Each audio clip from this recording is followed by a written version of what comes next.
Hello and welcome to another Divi Booster tutorial. In this video, we'll look at how to adjust the image scaling behavior in Divi's Gallery module.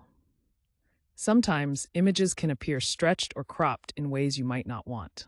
We'll cover how to control this behavior so your images are displayed correctly, maintaining their size and aspect ratio.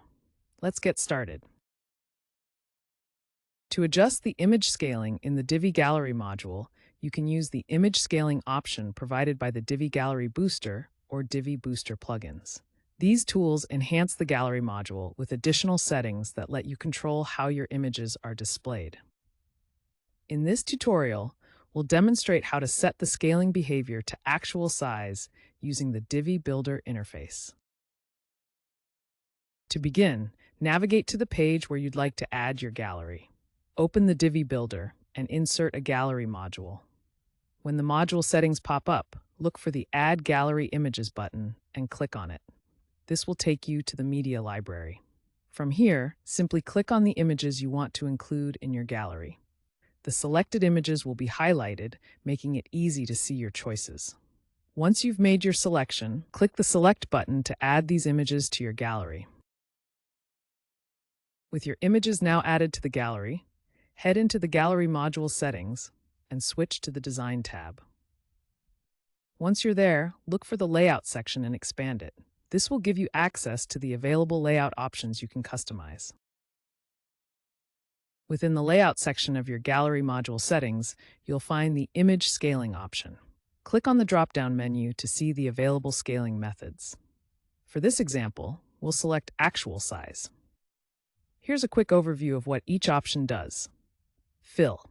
This is the default option. It stretches the image to completely fill its container, which can sometimes result in distortion.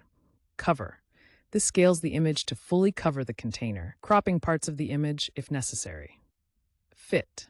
This option scales the image to fit inside the container while maintaining its aspect ratio. Actual Size. This displays the image at its original size without any scaling. However, if the image is larger than the available space, only part of the image will be visible. Once you've selected Actual Size, your gallery images will appear exactly as they are, maintaining their original dimensions. Once you've made your adjustments, it's time to save your changes. Simply publish or update your page. After that, preview your page on the front end. You should now see your gallery displaying images at their actual size, with each image maintaining its original proportions without being resized by the module. This allows your gallery to showcase your images exactly as intended. And there you have it. You've successfully configured the Divi Gallery module to display images at your desired scaling using the added tools from Divi Gallery Booster or Divi Booster. Thanks for watching and happy designing!